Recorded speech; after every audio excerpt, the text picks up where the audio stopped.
Every club. Every day. The Global Sports Podcast Network. We have very clear ideas of the players that we want, yes, and it was before Gavi, and it was with Gavi injured right now, and we have to wait and see and how things develop.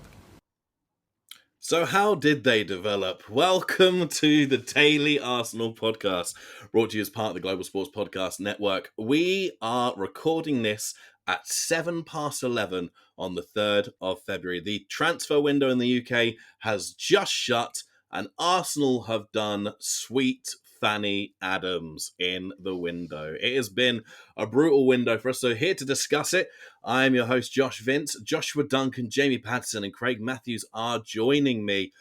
Gents, Josh, we'll start off with you, mate. You called it, as did Jamie, I believe. Yeah. It was going to be a brutal window. Josh, did you expect it to be this barren? Yeah, I did.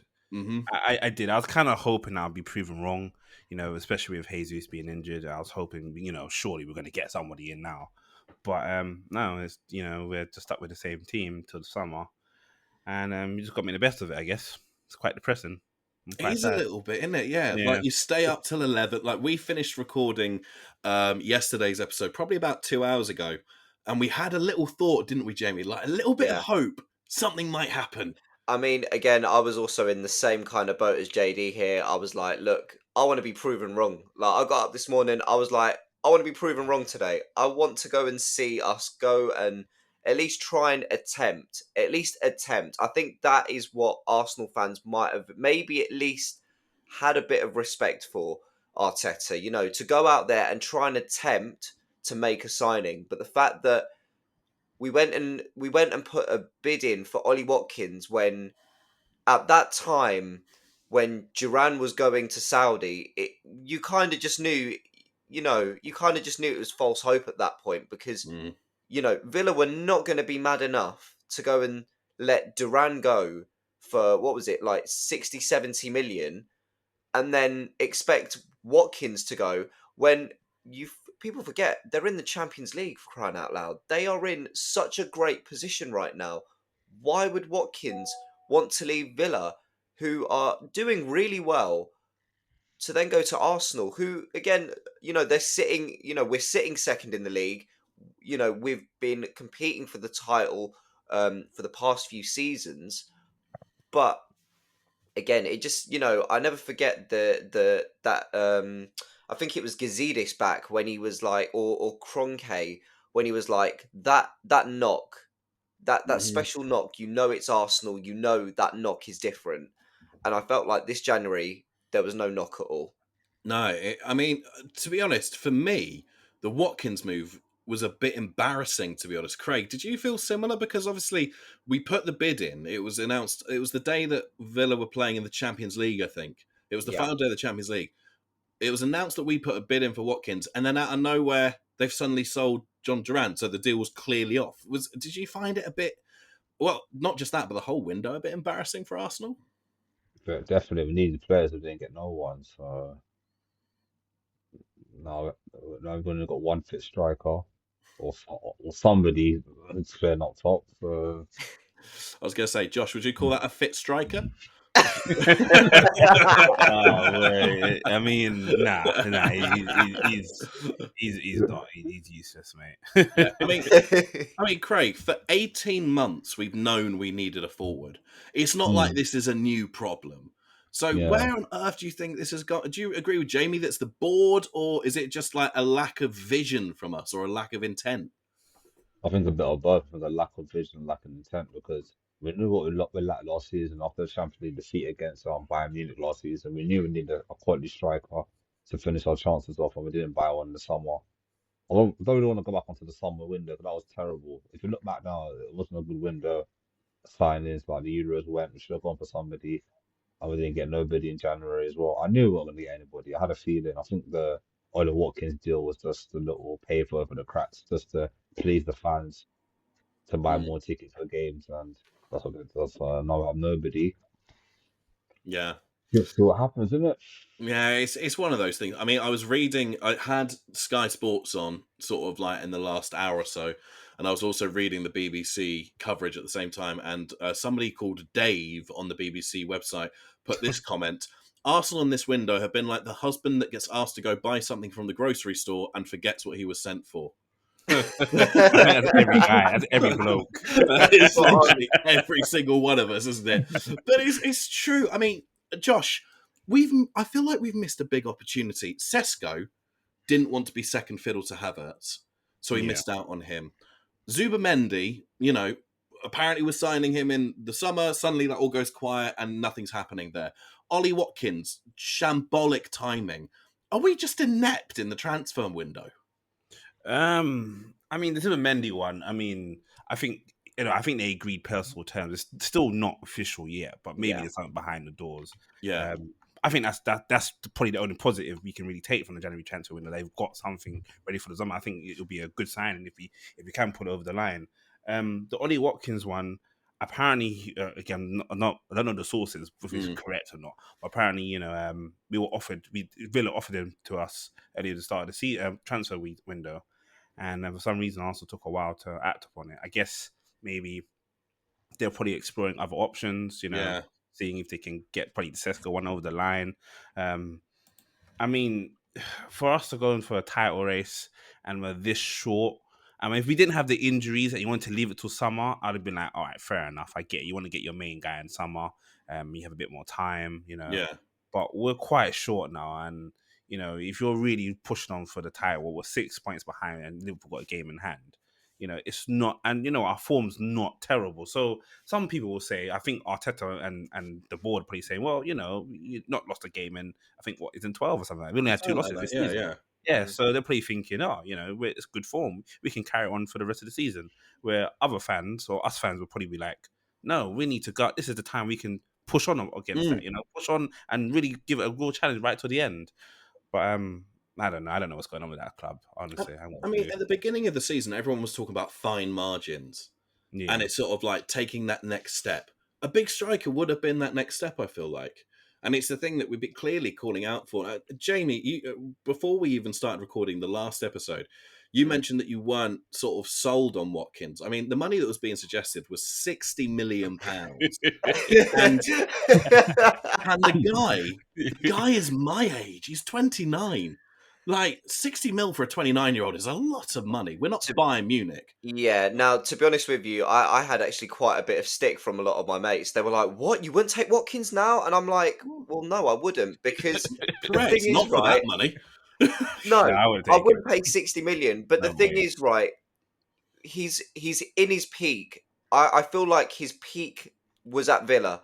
If he was to go to Arsenal, I just feel like we'd only have him for at least 2-3 years before then having to then revert to then, we're just back to square one 3 years later. We're crying for another striker.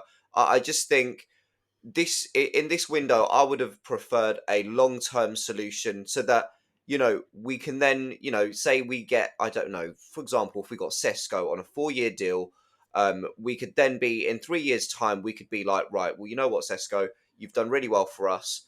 You've won us a title, you've won us 2 titles, say, let's, let's extend the contract. Let's give you a long-term deal. And that, at least then, in terms of money, it would be money well spent. Do you know what I mean? Yeah, I know what you mean. I mean, Craig, obviously we're talking a lot about strikers here, Craig. Did you think there was any other positions where we needed more backup as well? On the wing. Mm-hmm. Yeah, Were there any sort of like big rumours that caught your eye that we might have been in for? I heard that we're going to activate the release clause of Nico Williams at Bilbao. Yeah. I've been hearing that for a long time, and it's like, Yeah. I'd like to look on someone like Semenyo from Bournemouth. I like him. I think he's a good player. Someone like that would have been for a couple of seasons. See what he's quick. He's got a good shot on him, powerful shot. So someone like that, you could develop raw talent. You could develop into a consistent player. I mean, Nico Williams would have been a dream signing, really, in this window. And his release clause isn't even that big. And now that we're waiting until the summer, there's every chance they could renegotiate that contract and whack that release clause right up because they know Like how 100 million, they know how in demand the player is. So it does feel as, I mean, a lot of teams have made a lot of strides in this transfer window, which we're going to talk about in the next section. But it just feels, I feel like we've missed a beat. I feel like you guys have said, this was the month where one signing could change the season for us. Yeah. One signing in a forward position could just give us even just a little bit of energy, a little bit of impetus. Somebody on loan, even. Yeah. You know, like I reckon Mathis Tell would have been really, really good for us. Oh, you don't know, get me started. Don't get me started on him. And now he's Don't gone get to me started on him because bloody he's now Spurs. officially announced his retirement. He's announced his retirement from winning trophies. He was at Bayern Munich living his best life, and now he was like, you know what? I'm gonna go and just announce my retirement at 11 o'clock on the 3rd of February. We don't know. He could win the what you call it, the Carabao Cup. Don't even He say that. He could win that. He could win that, and I could buy you in the butt. Don't say that, man. Don't say that. Oh, JD, we're still in that. We could, like, if we come up against them, we will have them comfortably. But yeah, it's a shame. I mean, when we look at past January signings, Craig, like Trossard, Jorginho, Özil, Mkhitaryan, Aubameyang, like we can get good players in. It just lacked the confidence this year, seemingly. I think the last best signing we got in January has to be Aubameyang. That was a good signing. Trossard was a good signing as well. No. At the time, because obviously we could have got Mudryk and we got him instead for half the price. So if you're looking at that, in that kind of scenario, you have to say, we kind of dodged the bullet on that one. But, 100%, yeah. But absolutely. Aubameyang was a good signing, the best signing in the window. And I haven't signed anyone like him for a long time. I mean, like a striker like him. Well, he was probably the last big striker we signed, wasn't he, Alba? Really? Yeah, it was. Lacazette in the summer. Then he brought Aubameyang in January. Yeah. I mean, since then, what strikers have we actually bought? No one. No one. Jesus is not a striker; he's a winger. I don't know what he is. To be honest with you, even in an interview, Jesus even came out and was like, "I'm not a striker." Yeah. So, my word. I just wanted to add though as well, because Jamie said something very interesting about Ollie Watkins being a bit too old. Yeah. You remember when we were linked with Vardy? Seasons ago, when Leicester, I think after Leicester won the league. I mean, he's still doing the job now. You know what I mean? Like he is. Yeah. Sometimes certain players, their age, there's something about them that they still score age goals. doesn't define. Yeah, age doesn't define them. I mean, we could better have it. To me personally. Listen, at this point, I think we'd take anyone over. No, honestly, I think he is. I genuinely think he is. I think he's better. I mean, he started his career late like Vardy did, Watkins. Yeah. Like, they both started sort of lower league a little bit later on. So maybe he's got some more legs in him than we're giving him credit for. Doubt it, though. No, I don't trust it personally at all. Right, we're going to take a little break. We're going to hear from our partners at Zencastr. And when we come back, we're going to talk about how everybody else did in the transfer window, who's had the best and who's had the worst. Although I think we can argue we've already answered who's had the worst transfer window so far. We'll be back just after this break. Here at Global Sports Podcast Network, we spend a lot of time selecting our delivery platform. Zencastr came out the clear winner. With 4K video recording from your phone and AI editing that automatically removes all those ums and ahs, it's super easy to start a podcast that sounds great and is delivered efficiently. If you're ready to tell your story, check out the link in the show description to learn more about Zencastr. And welcome back to this second and final, because it's late and we've had a long day, as part of the Daily Arsenal podcast. We're going to talk about the teams who've had, a bit more activity, let's say, in the transfer window. Starting off with the 115 financial charges Manchester City, who just had it here a moment ago. Let's see how much they've spent this January. I believe I saw a stat where they have spent more in this January transfer window than the entire Premier League spent last year. Wow. Jamie, they have, here we go, 180 million they've spent in this January window. The 50 million on Nico Gonzalez, which has just gone through. Which has just gone through. Yeah, Omar Mamouche for 59 million, Kushanov for 33 million. Oh dear. And Vitoris for 30 million. How on earth, considering they're under quite a lot of investigation from the Premier League, are they justifying this, do you reckon? I mean, to be honest with you, with City, I think the reason why they've gone into the window, especially for January, is I think they're just I think they're just in a rebuilding process. I think they're just trying to prepare themselves for next season. They know that the title's out of their hands now, and it's just for them now. It's top four is the priority. FA Cup. They could even go on an FA Cup run. As far as we know, they could even go on an FA Cup run just to kind of paper over the cracks of the Premier League season. Champions League. I mean, it's going to be a very big ask because, again, who have they got again? It's Real Madrid. No, Real Madrid, isn't it? Yeah, They've got Real Madrid. Yeah, Real Madrid. So again, it's a big ask. It is an extremely big ask. So look, I mean. Yeah, with City, I think I think Marmouche, again, I think he will be a very interesting player to see at City. I think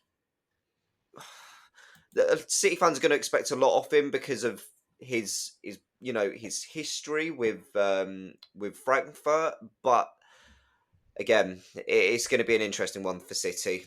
Yeah, I mean, Josh, out of curiosity, I mean, a lot of teams have made a lot of movements. Who do you think's had the best window so far?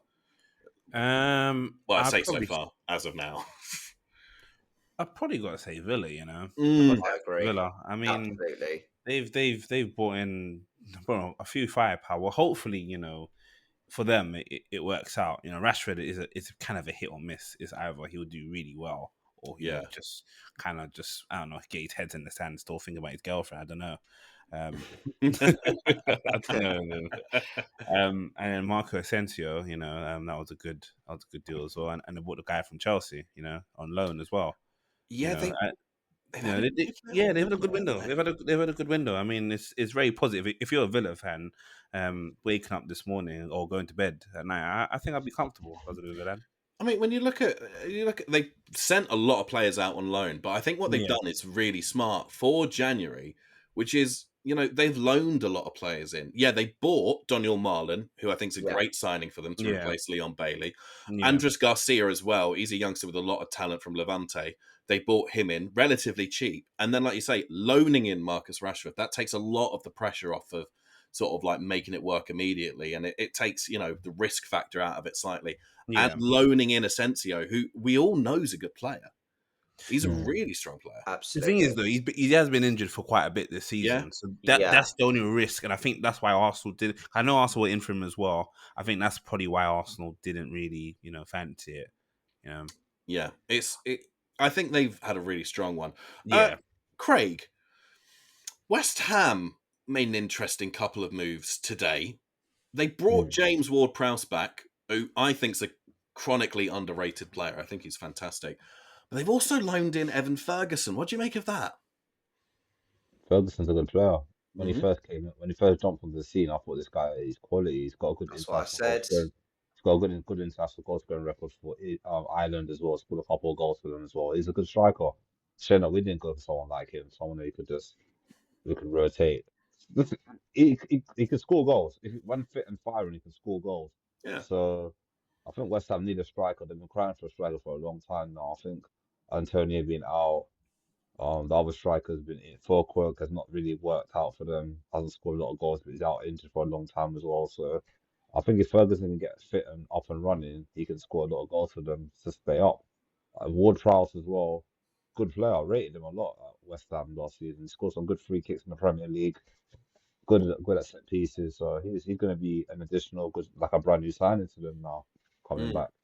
I agree. And bloody hell, boys, Chelsea haven't bought anyone. No, but I believe they've loaned. I believe they've loaned Chilwell to Palace. Yeah, I heard that as well. That is a good move for Palace, I'd say. Although, again, I mean, Josh has mentioned it for a few players. He is just made of glass. Ben Chilwell. Yeah, very fragile. Yes, I mean, Very fragile. has your girlfriend said anything about that and her concerns about him? Let me have a look, because she's not actually said anything. She's not said anything yet. She's just kind of said to me about Arsenal's transfer business, and she's like, "I can tell you're annoyed," and I'm like, "I'm not fussed." She's like, "I can definitely tell you're annoyed." That's the biggest lie you've ever told, Jamie. I mean, yeah. So, I mean, I'd say it's a smartish move, but he's just going to be made of glass. I've also seen Ben Brereton Diaz. He's left Southampton. That man has been everywhere. I swear, Ben Brereton Diaz.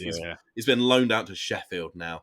But I think we can all agree that Villa probably had the best transfer window because their signings show intent, I think, don't they? Also, I quite like the fact with Villa's signings, they've all got Champions League experience, which again, Villa are going to need going forward. So, I mean, listen, Villa could go on a little run here. Don't know how far they could go necessarily, but they could go on a nice little run, to be fair. And I mean, even towards like the end of the Premier League season, if they could go for Europe, if they could get another stint in Europe, I mean, I don't see why that can't be on the cards. No, I think it's a very, very good point, mate. And honestly, and do you know what? Just to compound our misery, we signed Aubameyang. The last proper striker we signed was 2018. That was 7 years ago. Wow. 7 years ago. It's the last proper striker we signed. Arteta, we love you, but pull your finger out, son, because we need some firepower. Who's had it worse, us or United? Who needed players more?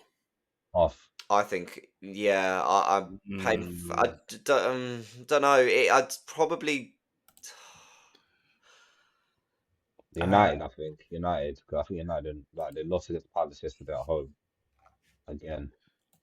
So I would say they need a striker. They got two donkeys up front and can't score. I mean, they have brought in Aiden Heaven, unfortunately.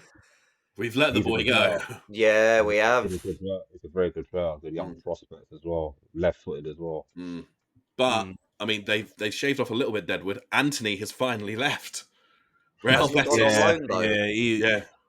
Yeah. I mean, if United, I mean, they spent quite a lot in the summer, and for me, they just bought a lot of trash. Do you know what I mean? They didn't. Didn't they? Yeah, they bought a lot. They bought on players that nobody wanted. You know, no one wanted delete. No one rested those guys. Do you know what I mean? And there wasn't a fight for Delit, was there? Yeah, there wasn't a fight for any of them. They're all kind of rejects. They did what we do when we buy Chelsea players, you know? Basics. But they did it with all their signings. It was like the Ajax bin. Just sort of like anybody at the bottom, just scrape them up, sprinkle them on, let's hope for some magic. And the magic never came. Well, that's it for today. It was only going to be a short one because, as we say, we're recording this straight after the transfer window is shut. Thank you all very much for listening. We'll be back tomorrow with our next episode. And until then, just keep praying that Arteta sees sense in summer and sorts out a brand new front line for us. Well, at least a new striker at the very least. And I'm sure that Josh will be praying that we can make 70 million on Kai Havertz in the summer and let him go. Get rid of him and make a £10 million profit. But until then, thank you all very much for listening and have a great day. We'll see you tomorrow. Goodbye. Every club, every day. The Global Sports Podcast Network.